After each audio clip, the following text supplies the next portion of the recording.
Is it his time? Yes!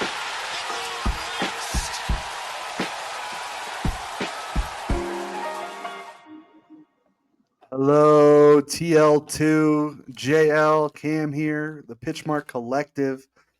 Teddy's got some scenery behind him for, it's actually real plants. Typically, he has his fake plants in the background. It's trees.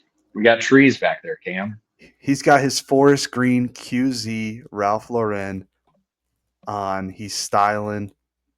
My goodness, save some style for the rest of us, Teddy. I mean, when you win Employee of the Year, the only other award you can get is Best Dressed. It's the only other superlative. So we'd like to point out that Teddy owns his own business. So yeah, it was a unanimous decision, might I add. Employee of the Year of Pitchmark Collective. The committee had a hard time with that one this year in 2024. Yeah, it was up for debate. Yeah. Just kidding. Teddy works for a large company. I bet they're pretty big. Are they nationwide? Yes, actually they are. I thought I see their name around Denver a lot. So, yeah. Anyways, this is a golf podcast, not an Employee of the Year podcast.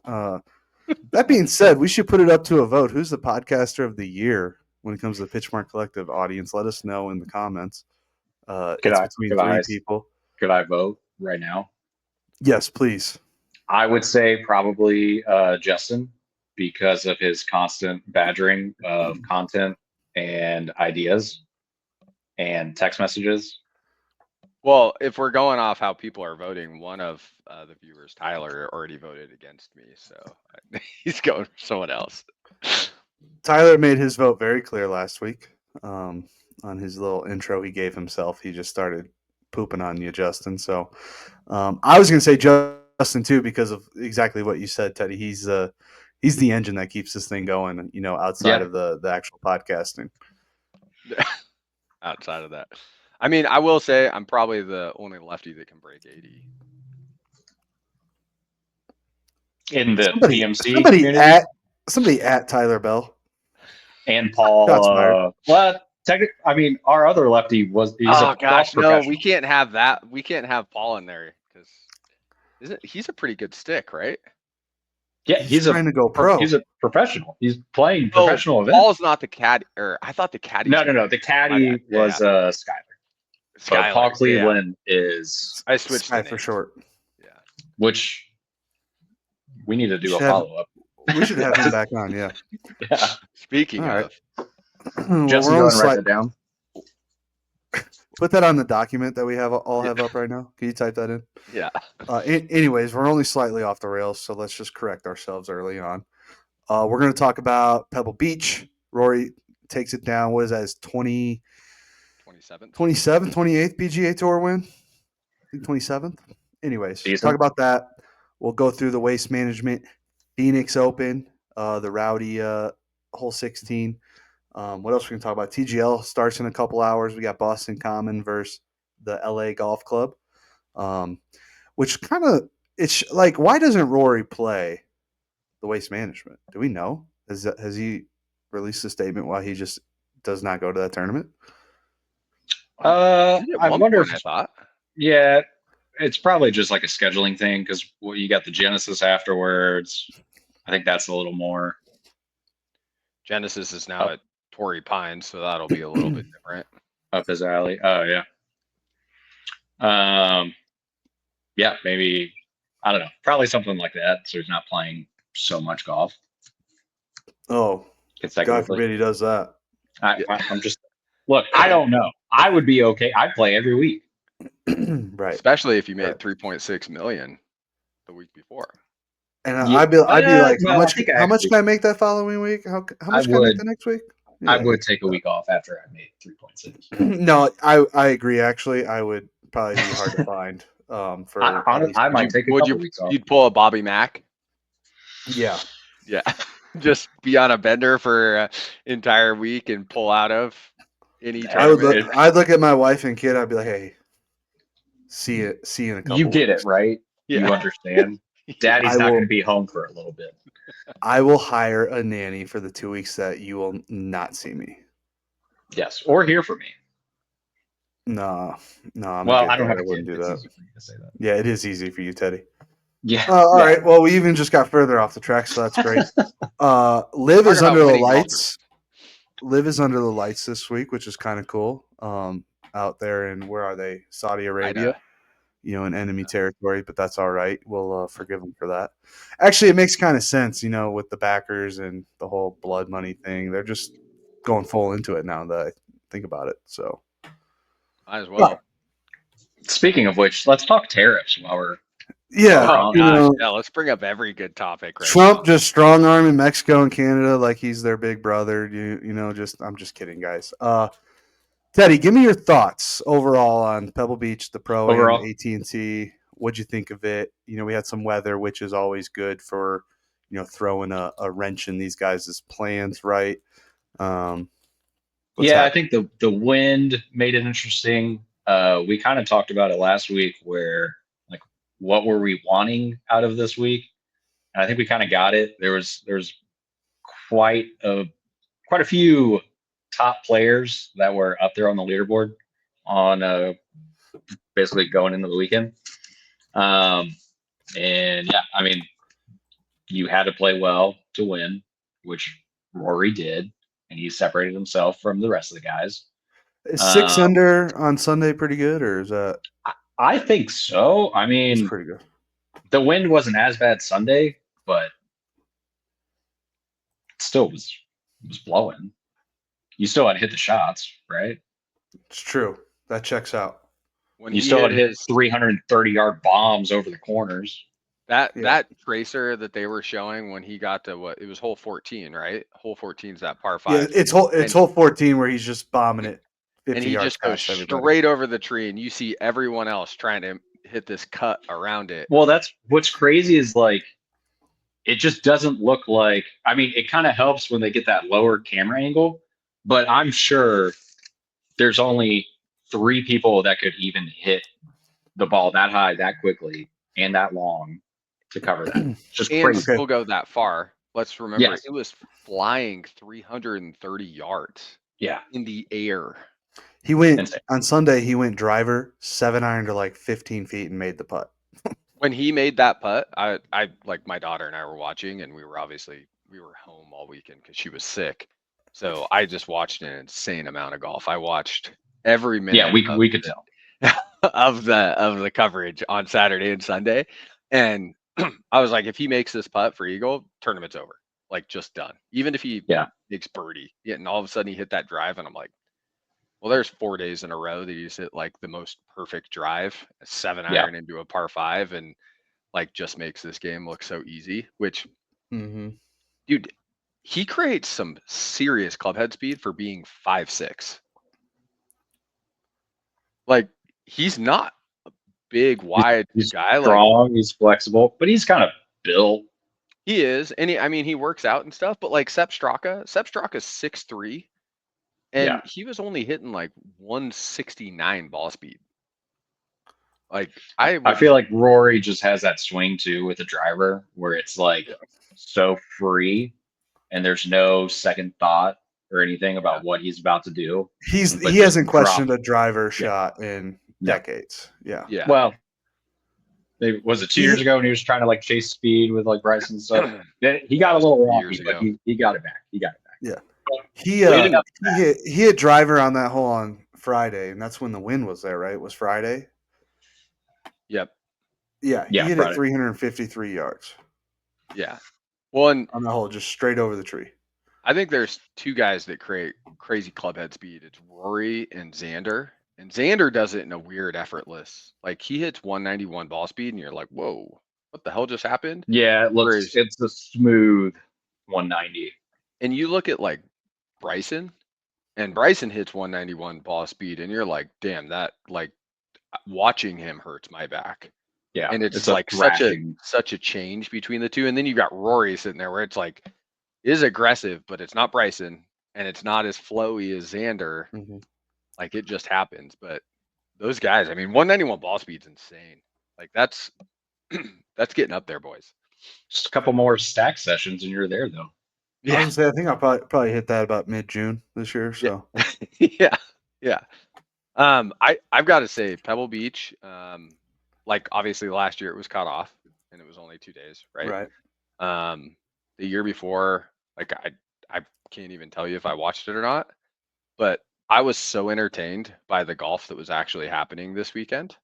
Like it was like in top 14, I actually thought other players had a chance. Like going into Sunday, I was like, oh, Sep, come on, man. Like hold it together, please. Like that was going to be such a cool story. And I know Cam, like you shot in the text, you were like, if Sep wins this, Scotty Scheffler of 2025, you know, and he still could do it. He was playing with a flu, man. Like your boy Ludwig bails out, but you've got Sep in he's there a who's coward. sick and stayed in it.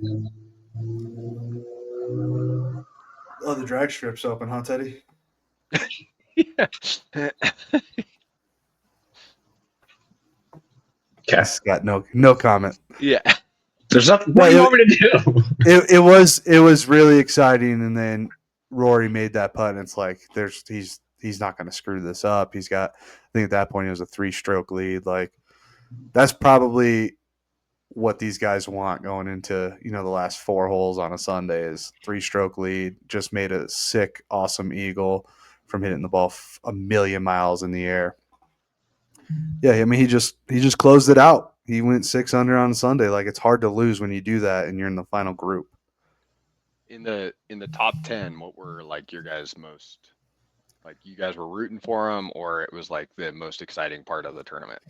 I was actually rooting for Tom Kim a lot. I like to watch him win. I know there's a big thing going on with his pace of play. I don't care about the pros' pace of play. I'm just gonna be honest with you. Them speeding up isn't going to change how fast it takes, these hack golfers at Raccoon Creek to play golf. So I don't. Sure. The correlation is not there for me. Like maybe these guys get paid millions of dollars. They want to play a 5.5 hour round because they're playing for millions of dollars. Let him do it. The problem with Tom is that shot that's going viral. He fucking whiffed it out of bounds. Like Yeah. Nobody would care if he hit it up to, even the front of the green at that point. Yeah. Yeah. It took him over a minute to hit that shot, which is what it is, but then walked all the way up there, couldn't get it, then had to walk all the way back. And then he had to do that on 18. Yep. On Sunday. He bogeyed, but I was rooting for him. I like to root for Tom. He seems like a very likable person in general. He's young. He's one of the up and coming stars, if he's not already a star, right, of the PGA Tour. He's going to be here for a long time. That being said, with the minute thing, I bet over half the field it took them they at least had one shot where it took them a minute to hit when they got to their ball. They're picking on one person. One person got television or recorded the TV coverage of him taking over a minute. It's getting a little viral of it. I mean, there have been other people that have said Tom Kim is an extremely slow golfer, but I heard one comment. I was listening to XM radio and they were talking, like people were calling in and they're like, yeah, I just want pros to play that 4.5 hour round. Enough with this 5-6 hour stuff. I'm like, dude, a pro hasn't played a 4.5 hour round ever. Because even like a mid-am qualifier, I am out there for 4.5, 5 hours. Yeah. Last year or 2 years ago, I was the last group because it's based off handicap. Mm-hmm. 5 hours and 45 minutes. Yeah. When I caddied with Eddie, it was a 6 hour round in the first round. It was like, yeah, it's tournament golf. Like, hey, these guys are playing for millions of dollars. Like they should be given some time to hit their shots. But people attribute it to sports, and every other sports relative to golf is fast pace, right? Or trying to be faster pace. Yeah, like baseball's not fast paced, but they're trying to be fast. TGL. But basketball's back and forth, football's back and forth.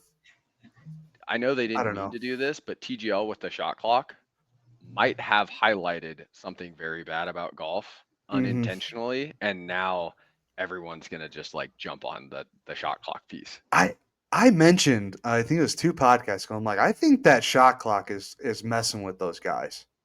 Like the pressure of like you have to go up there and hit the shot in a certain amount of time, and it's going to be enforced. Like I think it plays a role in some errant or miss hits.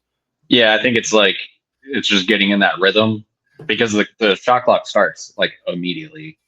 And so I think, yeah, at first they weren't like quite expecting it to start when it did. So it's like, oh, whose turn is it? Oh, it's my turn. Okay, how far do I? And then by the time they get up there, they got like 20 seconds. It's like, It's oh, yeah, shit. the heartbeat's going. They got 15 Yeah. seconds, and I need to pull the trigger. But and I Fitzpatrick think duck hooks it to the left every time. I mean, And then it rolls 5 feet. yeah, they're highlighting something that I don't think they meant to highlight though. That's my point. Like TGL having the shot clock, it was for pace of play and it was indoor golf and all those types of things.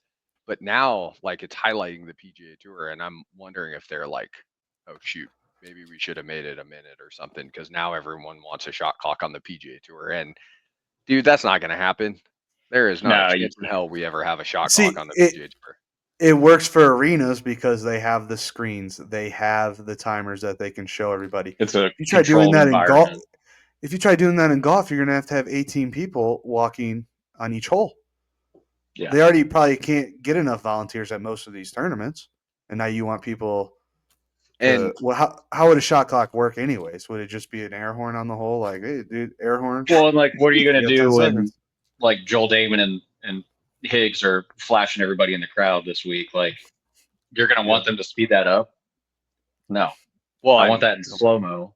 I want the beer to fall down. If they ever do this, we are signing Teddy up to do it at the Players Championship. So he's going to Yeah, I have could to do carry that. a shot clock, and I want to see Teddy go up and tell any of the pro golfers, "Hey, Well, stroke." considering I'd be looking down on Rory, it'd be pretty easy. But like Sepp Straka, absolutely not. Take your time, sir.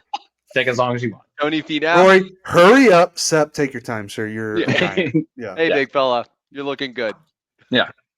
I guess at that point, if they're going to be enforcing rules like that, they'd have to be PGA like employees or tournament employees, right? You can't ask a volunteer to go do that. It's a nonprofit, Cam. They can't. Well, it was. I don't know. Yeah. They probably could do it now. Yeah. I don't know. The time piece is going to just get crushed by everyone, and it's going to get real annoying real quick. I mean, talking to a few buddies this weekend, and they all brought it up too. They're like, pace of play. I'm like, dude, pace of play of the PGA Tour has sucked for 40 years. Like, but why do they care? They're just going to go play the Muni down the street, and it's going to take 5.5 hours anyways. I guess for viewing. Well, I think they care. But like in regards to the viewing and stuff, I don't think it's not the player's fault. It's the production that's like it's cutting what they're Tom showing Kim a minute before he pulls the trigger. You know he's gonna take his time, and then also like while you're waiting for these guys to actually like about to take a swing, like there's 80 other guys on the course. Like just cut to one of them is hitting the golf ball. Just show we'd rather see the guy in dead last hitting a golf shot than the guy in first preparing to hit his golf shot, unless they're having a caddy conversation. They've done a good job of highlighting those the last few weeks. I've noticed is like getting a mic on Spieth and Greller or Rory and his caddy, kind of just talking through a shot, which I think it was in high demand from the viewership. Yep. But so if a round takes 6 hours, realistically, what is a realistic expectation of how much time they can trim off? I don't think it's more than an hour. I mean, if they could get the rounds down to 5, that'd be pretty exceptional. Okay, and then at that point, how different is 5 to 6 hours? People are about to go sit on their couch for 8 hours watching the Super Bowl shenanigans this week. Correct. Yes. Yeah. So it's not necessarily the length. It's like Teddy said, what are they showing? Yeah, and I honestly feel bad for Tom Kim because, dude, Teddy, think about that shot. Like, it's left to right wind. Yeah. He plays a cut anyways. Right is death into the ocean, and he's actually at this point making a run up the leaderboard. Like, Tom Kim was actually one of the more exciting people to watch on Sunday. Mm-hmm. Like, hell yeah, I'm going to take my time on that shot, and I'm going to be nervous as shit. I mean, me being left-handed, if I ever have wind right to left, it always takes me longer because I'm like, shit, this ball is going to fly left, and I'm going to have to convince myself to aim way right just because it happens. And then you're going to pull it, and it's just going to stay right on line. And... Yeah.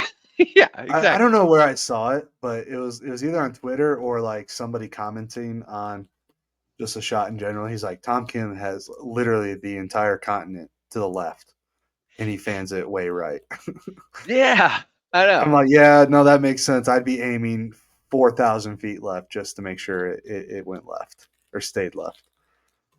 All right, so for our shot clock commitment of a podcast, we got to get off the time thing. We all agree that it's dumb, and we don't need to argue about it. Who else were you guys watching on Sunday?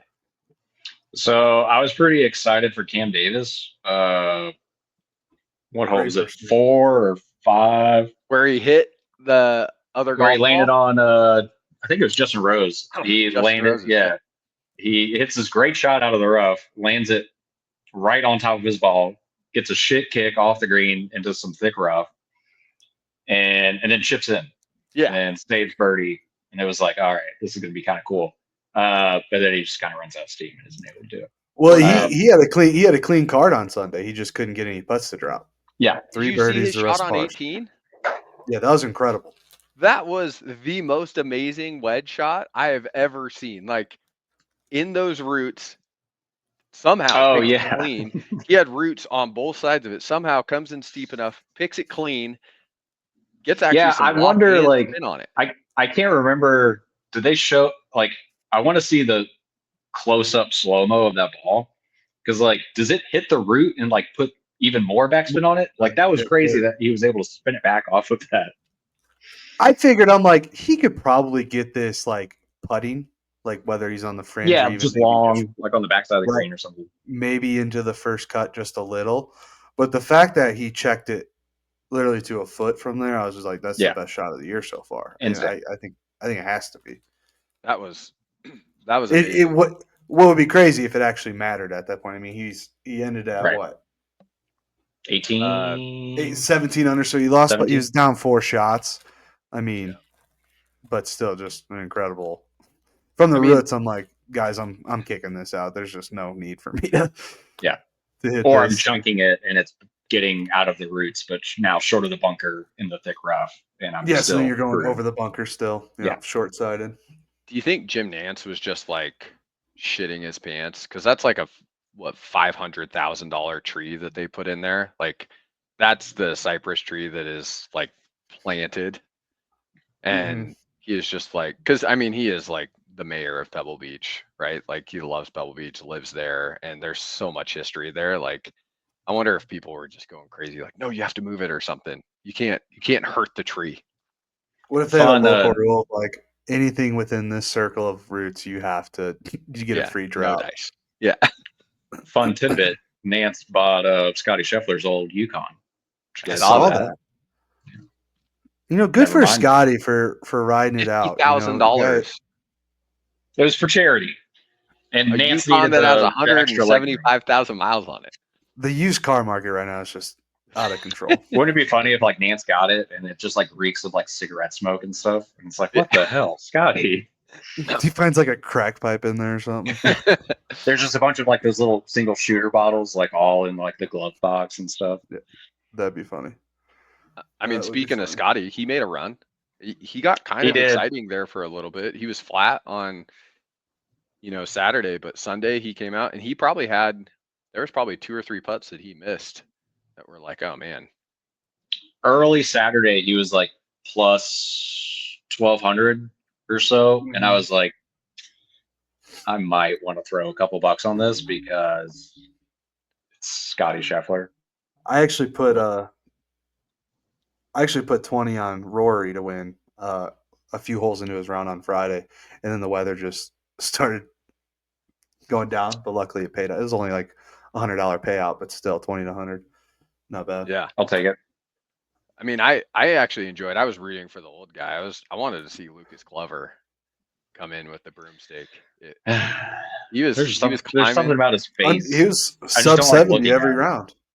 He played great. I just loved that he was like kind of clawing away at it. I mean, to get a T3 in that, I think he was for him. He was the only guy who had better ball striking this week than Scotty Scheffler when it goes from his approach. Yeah. Stats wise. Shout out Lab Golf.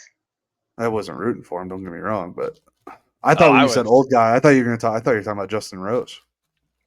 That's another guy up in the upper 40s that was getting it done too. I mean, Guy's ageless right now. He switches away from that weird ass Axis putter to a Scotty Cameron and reinvents his game, huh? I gotta tell you, one guy that I don't like rooting for and that I'll probably root against is Russell Henley. No clear reason why. I just was like, I understand every that. time he's on my TV, I'm like, please get off my screen. It's something about his follow through. Like, it's just really jerky. And so I just don't like looking at it. Mm-hmm. And so it's the same thing with like Lucas Glover on his downswing. Like, it's so abrupt and like steep. So like those two guys, I just hate watching. And Glover's face. There's something about his face. I don't know. He was he was on, I forget what show it was, doing like a Zoom kind of interview, and he was reaming into aim point, saying they need to ban it because Lucas Glover. Yeah, because it takes too long, and stomping around the hole with your feet is rude. I think it's the Lucas Glover show on XM Radio. Oh, is it his show? I don't know. Yeah, I just it's saw actually a clip his of it. show. It's like Lab Golf sponsors it, and I think If it's his show, that's not. We have better production quality. I don't think it was his show, dude, because he was literally on like a cell phone on Zoom. It looked like. Oh, that's where it I was got like right after the tournament ended, wasn't it? That's where I got the picture on the Instagram reel that I posted of Lucas Glover. Because I was excited about it. I mean, I listened to the whole that series, the Fire Pit Collective, when they were talking about how he had the yips and all that kind of stuff. I mean, it says Lucas Glover show on Sirius XM. I'm sorry. This is just terrible production quality. Then he's literally on his phone. It's kind of fun. I wouldn't have mind like seeing the backlash from Jason Day. I would have loved it if he was like in the running on Sunday, like in the final group, just walking in sweatpants, wearing a sweatsuit. Yeah, looking like he's like part of the Soprano family or something. That was a bit much for me. Is that all right? I mean, some of the outfits are great, but like Sunday, it was crazy. That wasn't his only day wearing sweats either, by the way. It's the only day that's gotten attention. He did an interview in a complete black sweatpant outfit. I think Malbon is getting exactly what they want right now. Yes, they paid Jason Day millions of dollars, and we bought 3 of the quarter zips. Yeah, dude. We spent $1,500 on the PMC. I can't wait for that to arrive. But I mean, there's no such thing as bad publicity, especially like in golf, and like Tiger Woods, questionable decisions coming through his prime, right? Even with the accident, all that questionable decisions. There's no such thing as bad publicity, and Malbon's getting exactly what they want, and everyone is talking about Jason Day and Malbon every week. But I think there is like an. I wouldn't wear a sweatsuit to the golf course, but that's me. But there's like an argument. These guys are playing on really nice courses. None of us could go out there. I mean, even some of like the Nike Blade collars. I personally like those. I wear them. Yeah, like the Mox or whatever. Yeah. Yeah, like those aren't allowed on some courses. But like any of us go out in a sweatsuit, we're getting kicked off almost any course. Yep. You know what I mean? Like. I remember it was super cold one day. I'm like, I'm just going to wear these jeans to the golf course and see what happens. And they're like, dude, you can't wear jeans. I'm like, it's like 35 degrees out, dude. I'm going to be like one of 5 people out here. So they made me buy like these wind pants or whatever. I'm like, these don't really look much better than jeans, to be honest with you. No. But I don't know. The whole sweats thing is really weird to me. And while I totally understand the marketing piece, I think now we've dipped to a different level. Like, how can the PGA do you feel slighted? Do you feel disrespected, Justin? Is that the different level you're about to talk about?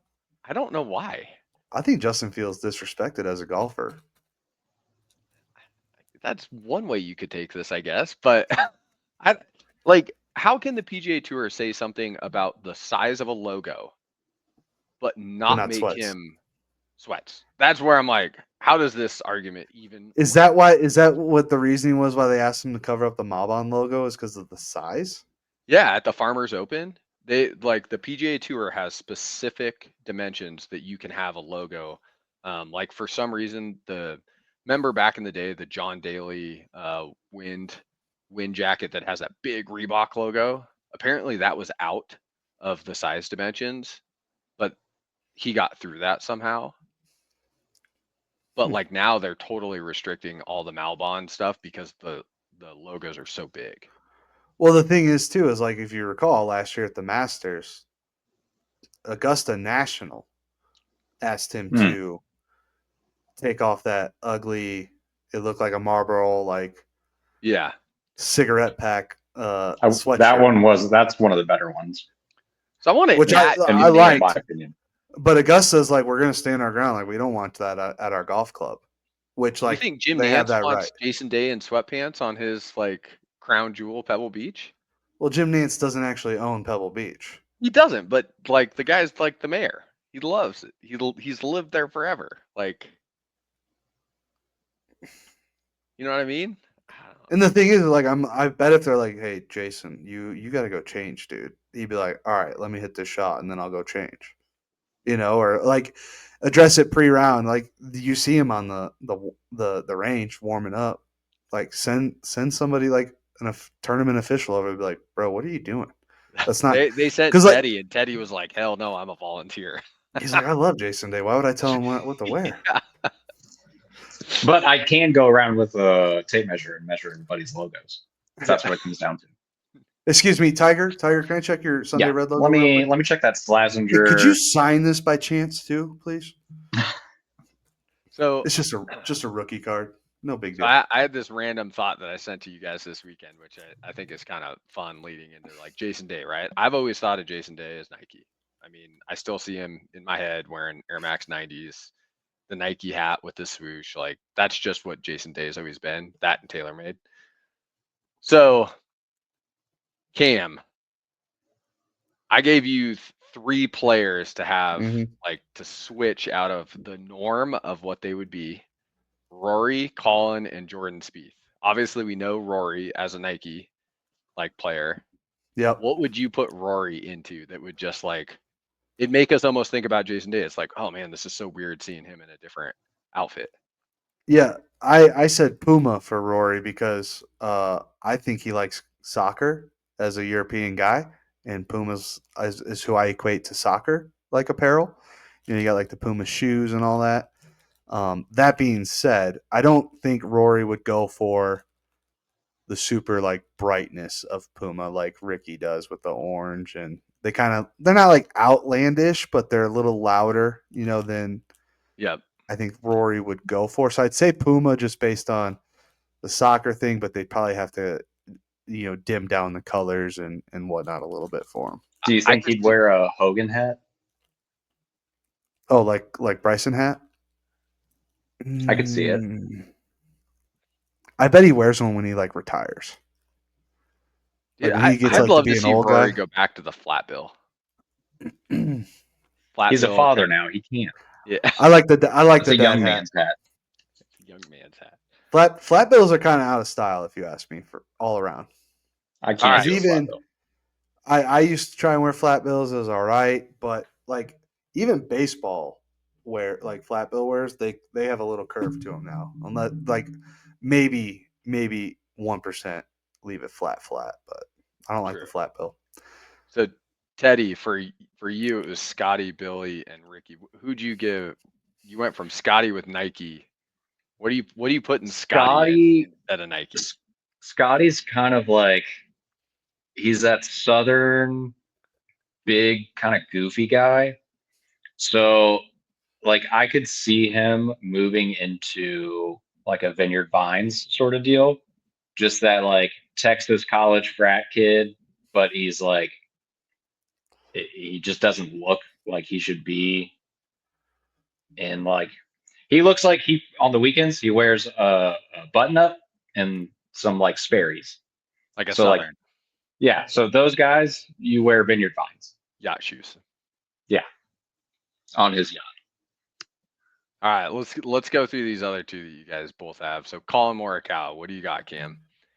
Yeah, so he's Adidas. I can see him going like we'll say the fancy route with like Ralph Lauren or RLX. They probably don't have as many patterns as he would normally like, but do they have the olive green that he would like though? I bet they got some nice olive green pants. Wasn't that the color in the Netflix series that he was just like, no, I will not wear this? No, I think he wanted. Didn't he want the olive green? Oh, okay. Yeah, I think he was like, "Do you have any olive green?" Like Yeah, when they were doing like, his little like everything they scripting. showed him, it was like, okay, but what about like olive green? Could we throw that in there? You brought it up like 4 times. Yeah. So we'll probably get into some spicier ones here with you, Teddy. Billy Horschel. And I threw him in there because he's your Florida boy. So he's an RLX guy, right? Yeah, it's tough because like he's been with RLX and Polo for a long time, and it fits him. He's a Polo guy. So to go in the complete opposite direction, let's throw him in Malbon and throw him in some crazy stuff. He likes the crazy stuff though. He does. But it's like a tamed crazy. Some of those pants that he wears with RLX patterns and stuff. Yeah. Yes. But then I'll throw on like a classy shirt that matches and stuff. If there's prints on the pants, there's no prints on the polo. But yeah, throw him in that Marlboro sweater that Jason Day was wearing. And I could see that. I want to buy that right now. Yeah. Buy that one. The more we talk about it, I think that worked. I thought he could be G4 because of the embossed shoes with the skull and crossbones. Yeah. Yep. It seemed like just something Billy would really appreciate. That's a good call. Cam, you've got one that's like tried and true. We've never seen him in anything else. Head to toe, Under Armour, Jordan Spieth. Yeah, I think it's a pretty easy transition. I think it would be Nike. Like it'd be the same thing Under Armour does, but Nike. Like they're the same company, if you ask me, essentially, when it comes to golf clothing, golf attire. And the funny part, that would be like such a big change that everyone would be like, "Oh my gosh, I can't believe you did that." You know? Yeah, that would be big. That would be bigger than if you went to like maybe not Malbon, but it'd be bigger than like any other brand. Like you might expect maybe an RLX, deal down the road with Spieth, but I think he had to be their first golfer, right? I think so. Yeah. I mean, he wasn't Under Armour's. Somehow he got into the hunting. So I mean, that deal he's sitting on with Under Armour's got to be pretty nice. Yeah. All right, Teddy, you've got one that's kind of tried and true as well. We've never seen him in anything else, except he has tamed down his style in the last. He has. Years, I think just being that moving into fatherhood has kind of calmed him down a little bit. Yeah, it's kind of weird to not see him in Puma. But I'm gonna go the polo route with him just because it's kind of like you're going from the craziness and loudness of what Puma has done with him over the years, and then now you're just gonna put him in like a basic white pant, navy shirt, and dad hat, and that's it. Think of it like the guy who was in the frat, for 5 years in college. And then, 5 years after he graduated, he's like super tame. He's like in finance now. He just wears like a nice polo and some slacks. Yeah, I like that. All right. So Ricky Fowler, we're taking out of Puma and he's going to the RLX brand. So we're basically swapping Billy Horschel for Ricky here. Huh. It's a good trade. Cool. Good trade. Yeah. Billy's kind of on the up and up, late in his career now. So like I said, I was watching Stock's rising. I saw him on Sunday, and I was actually kind of hoping for a little bit of a run there at the end. He ran out a little steam, but it was good. Mine are kind of boring to some extent. I just picked out Tony Finau, obviously Nike golfer, wearing his Jordans everywhere. I thought he'd go Travis Matthew, because to me, I like that one. Tony kind of has that Hawaiian vibe, right? Yeah, and I think you can kind of get that beachy vibe from, actually. Maybe he's Linksole. Or Bad Birdie. Now could be Linksole. And then I had Tommy Fleetwood, and obviously he's a Nike guy as well. And I was trying to think of something that kind of matched his hat because Tommy and Rory, I think that's probably what they're known for with Nike more than anything. And I went Lacoste. There's 100% chance that Tommy Fleetwood has at least 10 Lacoste polos hanging up in his closet right now. That's what I was thinking. Yeah. He probably wears Lacoste. It's just different enough. Yeah. It's just different enough that it actually works. Do you think that representatives from Waggle, you guys know Waggle, the company? Yeah. Oh, you don't, Teddy. They're the people with the like they'll have the animals on their hat. Like they'll just have like a bear and it's just like a bear. It says Waggle right here. Or like the Anyways, Never seen that before. Do you think they contacted Brian Harmon's team about a sponsorship just with the name Waggle? Didn't land how I wanted it to, but that's all right. Yeah, I think there's other players that would probably come to. Well, that took a second, but I saw what you were trying to do, Cam. They had the Waggle counter. Jason Duffner first, probably for the Waggle. Oh my gosh, it's 3 Waggles and it's like super exaggerated, and then pull the trigger. Or sometimes it's like a minute of Waggles because he's so nervous. Yeah, he was the first Waggler. I would, speaking of nerves, my favorite thing about like Barstool and Foreplay is like early on, like the last video I watched, it wasn't the last video I watched, but they're at Pinehurst number 2 with Kevin Kisner doing some fundraising, and Trent can just not get the ball on the tee because there's maybe like 50 people watching them tee off. Yeah. He's like, guys, I can't get the ball on the tee. And so now that's his thing. Like when he did the Pro-Am and he did the Creator Classic Pro-Am or whatever it was, they're like, I just want to be able to get the ball on the tee. I don't care where the ball goes when I hit it. I just need to get it on the tee. That would be me. Like if I were to do anything of substance, like where you had to like hit a good shot, I wouldn't be able to get on the tee. I would just be standing there like, Teddy, you got to do this for me. Which would look worse if you have to have somebody. If you just ask somebody to do it, yeah. Did you guys see his video this week? He's down at the Waste Management, and on the 10th hole, they took the tee box and they put it across the cart path where people are walking. Yep. And like he has to tee up, and he's like, "I'm gonna kill someone. I need everyone to get the hell out of the way." Has anyone seen me play golf? Like, yeah, because like the cart path where they're standing jets out a little bit. Yeah. Yep. Yeah. Mm-hmm. I would just skip that hole. I think like speaking of being nervous and like teeing a ball up, like have you ever been to like a Muni and they got like just the hard pan for a tee box where like you can't even get a tee in the ground? Well, it happens a lot around this time of year because we try to go play and it's just frozen ground. Freezing cold.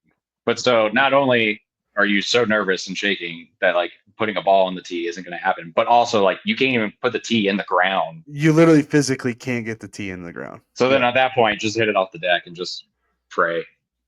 When I played a winter round, I think it was 2 years ago now, I was like, dude, I'm just bringing a hammer. I had a little tiny mini hammer, and on the first tee, I had a hammer in my tee.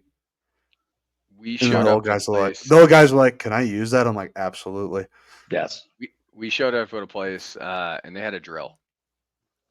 They literally drill the hole and then done. I was like, "That's all right. Well played.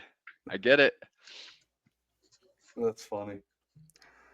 So overall, Pebble Beach was a good round. I feel like, and some people probably won't agree with this, I feel like we're pretty much in the swing of pro golf right now. Yeah, there's going to be a little bit lull coming up in the next couple of weeks. See, Teddy disagrees. I don't agree with Teddy. We'll talk about this offline, Teddy. Pebble Beach is my jam. I mean, when we talked about it earlier in the season, I said Torrey Pines kind of started it because that's when I started actually paying attention to golf again. Mm-hmm. But I love the swing of I love the Waste Management Open. I think it's just awesome to see the stadium course or the stadium hole like opened up, and like I kind of like the debauchery of it to some extent. I know there's some people that kind of go against it, but I think you know what you're getting into when you go there. Yeah. I don't mind it, but I do think things probably went overboard last year at the Waste Management. Like it just seemed like I saw a chart. It was the Shooter McGavin Twitter and like the arrests, the kickouts, and all things over the last 3 years, and like from 2021 into 2024, everything just like tripled. So the arrests, the kickouts, and all that. I'm just like, guys, like I get it. You want to have fun. The 16th hole is cool. Like, I don't know if you guys know this, but I was inside the ropes, last year, on Tuesday practice round. Really? It's like a whole nother thing if you've never like been like the seats weren't even full. Like this is our drinking game, Teddy. Every time he mentions being at the Waste Management, walking on the fairway with remember the next story that comes is Gary Woodland and Jordan Spieth, and how they're like chumming it up. We're gonna get drunk real quick. Anyways, moving on from Justin, you got to act like a human being in public, and getting blackout drunk at a golf tournament is just a little cringe for me. Well, I think last year the reason it happened is because there was so much rain, and they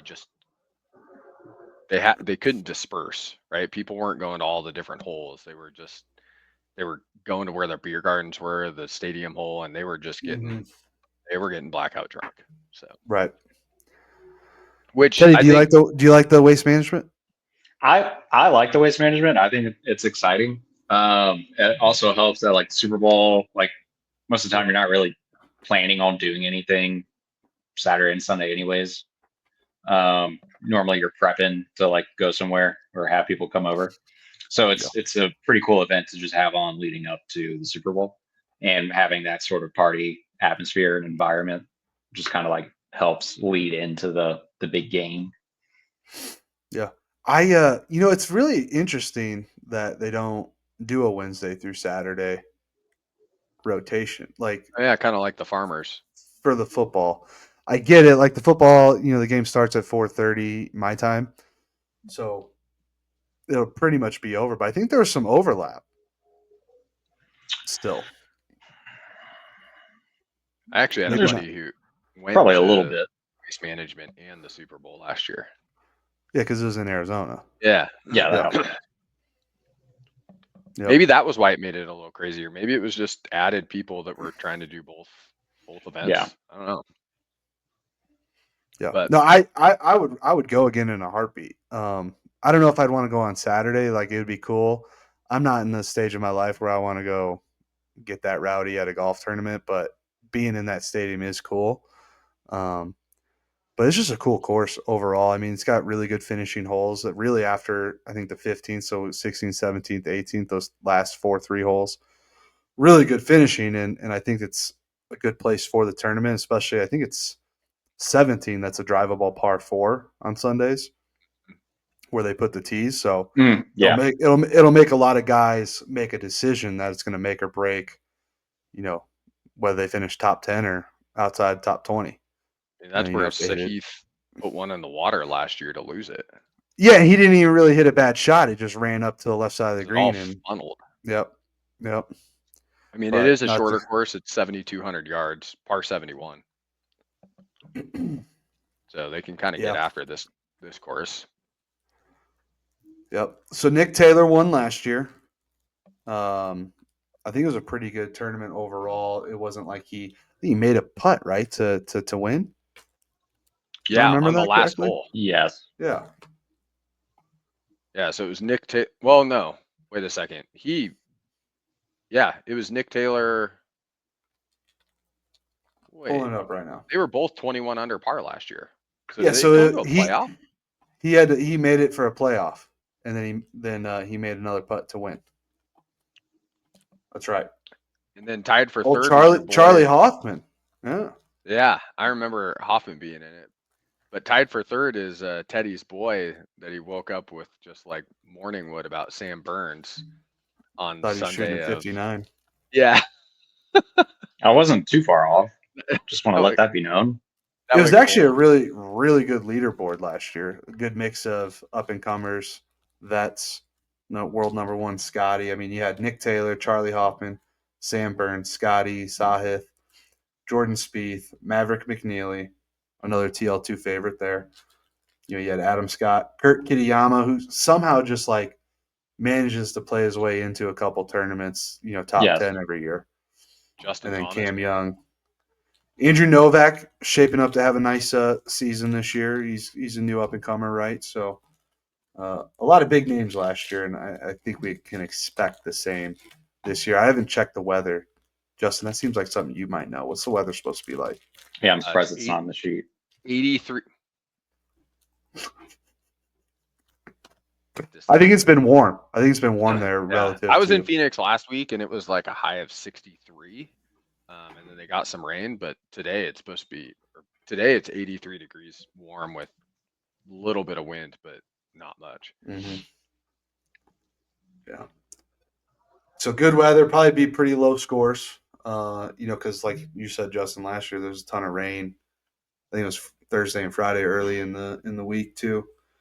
If you look at 2023, look at the leaderboard of 2023 for waste management. You got Scotty winning it, which I think we all remembered that one. But Nick Taylor actually got second, which is kind of cool. Then you got John Rahm, Justin Thomas, Jason Day, Sam Burns, Jordan Spieth. Like this good tournament, leaderboard. Yeah, like that's entertaining. Yep, I think if you get a few of those guys like Spieth, Thomas, Scheffler, I bet if Nick Taylor's in the top 10 going into Sunday, like it's going to be an exciting finish. Similar to Pebble, where maybe somebody eagles a hole and it's like, okay, this is probably over. But I think it's going to be a good tournament. We should probably get to our picks, yeah? Yeah, I think that's a good spot. Last week Teddy took it all. Hey, Teddy actually, Sam Burns and Hubbard for the highest. You're lucky there wasn't a cut line because I was getting that one too. Cantley was there, and then he just made a couple bogeys and didn't get him back. I was watching it. Sad. I'm in dead last right now. I was so pumped about JT going into it going into the weekend. I was like, oh, this is gonna be awesome. And then just he did a Cam special poop on his leg. Yeah. So Teddy, that means you get first pick for each of the categories. What are we? Should we save winner for last? Yeah, let's do loser, cut, DFL, winner. and cut line. Yeah, DFL, cut line, winner. I'm gonna go for my dead last. Damn, this is tough. This field isn't obviously as good as last week. There's a couple guys I have no idea who they are. But I am gonna go. Yeah, I'm gonna go with Stephen Fisk as my last place. You got me one of my points. Fisk. Wait, what? He got me one of my points that I have this year. I have 2 points. Yeah, I was gonna say I think he's been a target of our DFL a few times here. Kind of feel bad for the guy at this point, but so yeah, who's up? Justin? Sweet. I get to pick now. Yeah, gosh, I'm thinking about shooting a stray out here, but I just like Kevin Kisner comes to mind, even though I love Kiz and I want to watch him play golf. So I don't know if I can truly pick him. So I'm gonna actually go with Ryan Palmer. I don't think Ryan Palmer's playing very well. Cue the Ryan Palmer sneaky backdoor top 10. Mm-hmm. That would be my what DFL. I'm going with. Where did he go? Kevin Streelman. I can just see, like, I saw Palmer, I saw Streelman, but like, I wouldn't be surprised if they just play some good golf the first couple of days and make the cut and maybe falter after that. But like, I can see them making the cut. So I didn't want to pick. I don't think Ryan Palmer's making the cut. I truly think this is going to be a good pick. Interesting. Okay. All right, cut line. I think the guys are going to be playing some decent golf this week. Mm-hmm. People are kind of amped up for it. I'm gonna go with 2 under. So that was last year's cut line, was 2 under. Interesting. I did not research that. I just Googled it as you were talking. So I don't want to go 1 under because I think they're going to be playing pretty well. I think there's going to be some low scores. So I'll go 4. Oh, no, you did it. Dang it. All right, Justin. Pigeonhole to 3, or do you want to, maybe there's some weather kicks in. Maybe you go 1 under. You already picked. I already picked. He went 3 what'd under. You pick? I went 3 under, and then that's why Cam went 4. So you went 2, he went 3, I went 4. Yeah. Okay. All right, now for the main event. I really liked what I saw from. Yeah. Are we giving any, like, can we pick Scotty? That's an option, right? We can. Yeah. All right. Thank you for bringing that up. My pick is going to be, I'm just kidding. Although I do like Scotty this week. I think he is going to be like, it's almost a lock as like a top 5 finish. But for my winner, God, I really want to pick Sam Burns again. I'm actually going to go, I might actually do Sam Burns. Yeah, give me Sam Burns. Give me Sam Burns. He's trending. Teddy's putting all his unit on Sam Burns. My one whole unit inside of Sam Burns. Justin. I'm gonna not stray too far away and do things completely different than how I did it last year to try and get some points. I'm gonna go with the obvious. I'm gonna go with Scotty Scheffler. Yeah, I mean, that's a good pick. I was picking him if you didn't, so guaranteed top 5. Yeah. My second pick was gonna be Lucas Glover, and I figure I probably need to stray away from what I think is gonna happen or what. Smart. I'm gonna go with Scotty's friend, Tom Kim. I could just see him, he's a golfer who looks like he'd have the waste management on his resume as a win. Should we do a dark horse pick as well? Like somebody that's not like somebody over like plus 4,000, basically. Right. Plus 5,000. We could do that. Let's do plus 5,000. Plus 5,000. I'm gonna go Billy Horschel. There's plus 6,500. Give me Billy. Billy as my dark horse. We're saying plus 5,000, right? Yeah. What website are you guys using to actually get your odds? PGA Tour.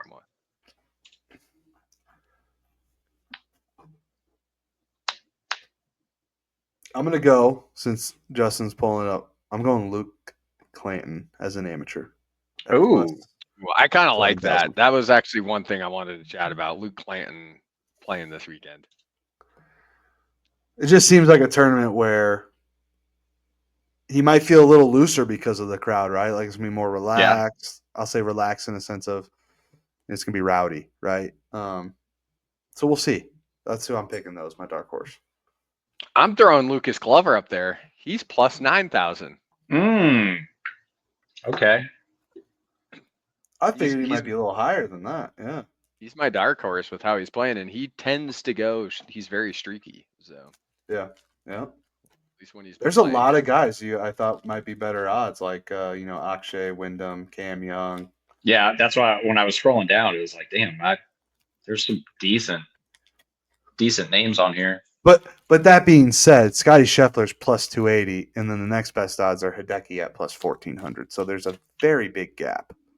Yeah. I mean, Sepp Straka's playing. I mean, everyone from last week is basically making the trip over or the trip down. Yeah. We let's carve out the last few minutes here. LIV is opening up this week. Under the lights. And is it Riyadh for Saudi Arabia? Am I pronouncing that correctly? That sounds right. Riyadh? Yeah. I don't know. They just signed a deal with Riyadh Air. I saw that on socials. So they're back in the blood money, motherland in Saudi Arabia, right? So, Teddy, you're a well-traveled golfer in a sense of you played a lot of golf in different spots. Have you played under the lights before yourself? Not in like an actual tournament, no, but night golf, yes. I have played that. It is a little. Is it a full course where you played? Or is it par 3? It was a mix. It was like an executive course. Sure. I'd say it's more difficult to play under the lights. Like I'm assuming, like you guys have hit balls on like a lighted range, right? Well, I played a par 3, the Orange Park. Oh yeah. But like it's just kind of tough. the angles that the lights are hitting when you're addressing the golf ball, it makes it a little difficult. And then also once you're on the putting greens, it's kind of tricky to really see kind of like what that line should be. It's, I don't know. It's kind of like TGL if you're going to play night golf. Personally, my thought was, you kind of hinted toward, it was like the lights. Like, you're gonna be taking that club back, and you're gonna have a glare you've never had to manage, and all that. I like it. Like, I enjoyed my time on the par 3 course. It's fun. I see videos all the time. It looks like in Asia, night golf's a pretty big thing. Yeah. And all the videos I see, if people actually playing like that, looks pretty sweet. So I'd like to try it. I get them doing it. I mean, being able to watch is going to be more accessible at this time, I think, for us here in the States. But they're early on still. 4 years now, LIV Golf. Like, they're still testing things out. They're still working out the quirks. Like, maybe this works really well, and it's something they do going forward. I think it's just trying to find the right time slot is like the biggest key for them, especially with like the last few years, just being those weird hours, like in the middle of the night when they're playing 10 p.m. tee off, Yeah. I'm getting it. I'm already asleep. I'm in bed asleep. Yeah. Well, so they're starting this event. This is the first event that Fox is going to broadcast it. Yeah. So we're done with the CW, and I mean, their production quality sucked. Fox has been kind of a leader when it came to sports, and they've had some pretty big events. So I mean, they've got to have the technology and the staff to be able to produce something like this. Justin, now's the time to grandstand and belt out your dismay of the music for LIV Golf. So the mic is yours. Yeah, let's hear it. I'm really hoping they can block that out, because that whole like half in, half out thing. I actually muted it last year when I was watching it. I was like, this is just annoying as hell. But I think it'll be kind of cool to watch tracers. I hope they take advantage of like at night, like doing the tracer shots and stuff. Like, I think that could be kind of fun to see that. Sure. I mean, for me, part of LIV Golf is they do a lot of that kind of more, not tracer specifically, but they have more animation, more kind of like when they're on the green doing the putting, they show the putt line and where they're going to be aiming. So yeah, it could be cool to see what they throw in against the night sky compared to during the day. I agree with that. Yeah. I mean, I think it could be kind of cool. I actually give them thumbs up for this. I usually hate on LIV to an extent. The first thumbs up he's ever given LIV, guys. I think it's actually kind of cool. Throw those thumbs up, everybody. Yeah. But I think it's actually kind of fun that they're doing it at night. I give them that effort on it. Hopefully it comes through.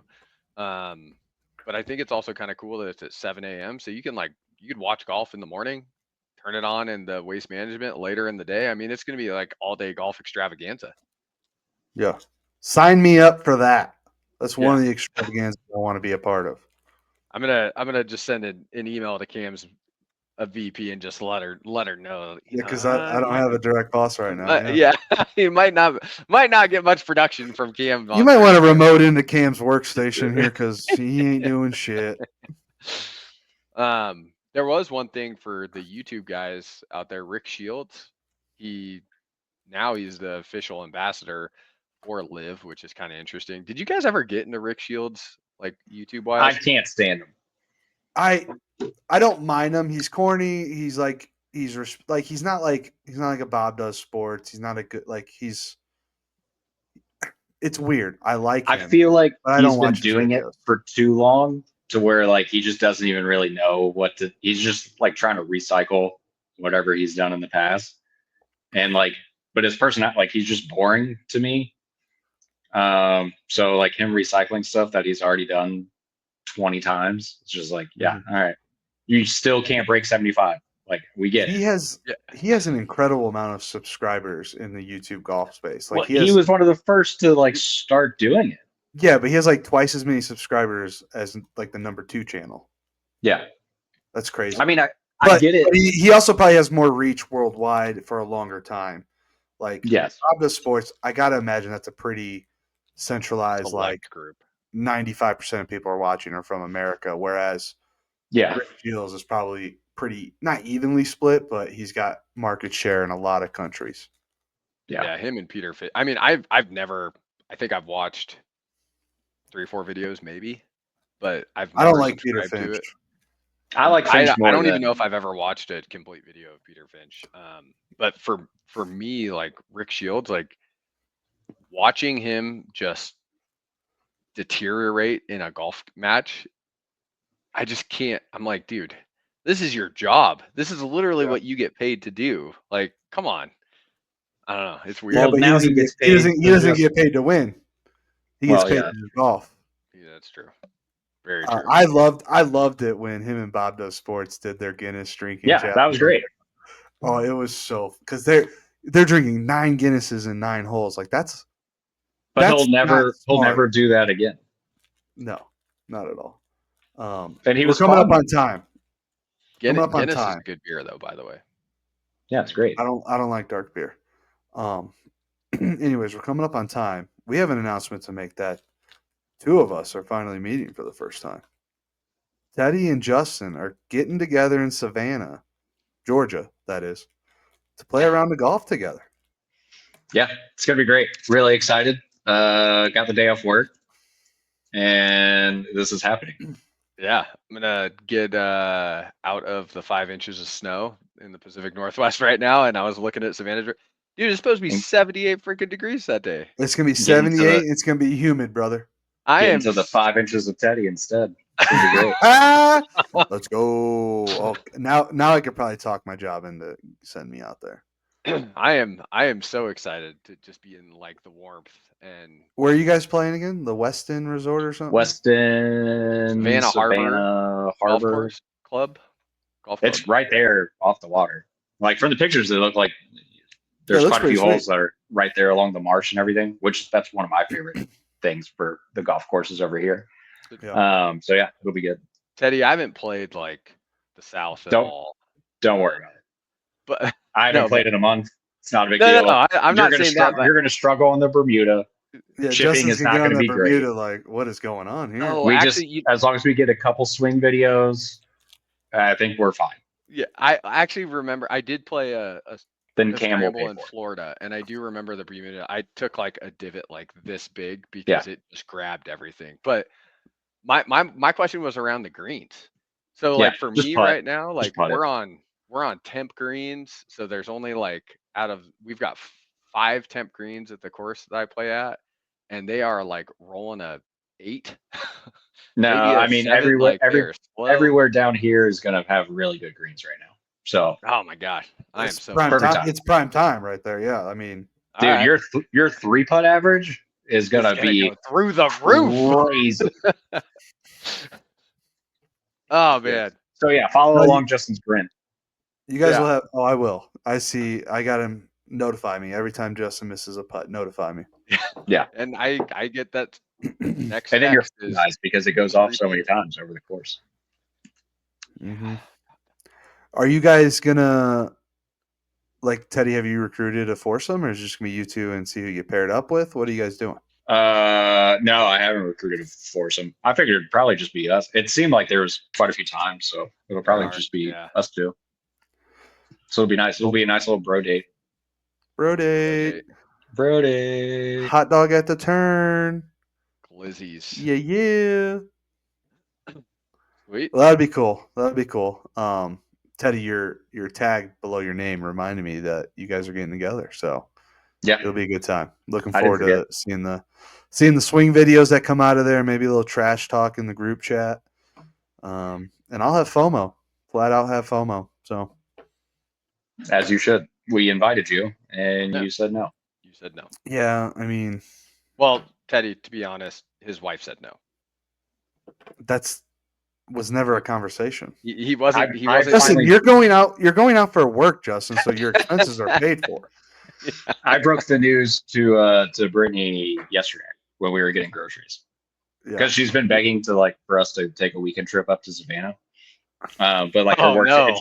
Well, and her work schedule, it just hasn't worked out. And so I was like, hey, so don't be mad.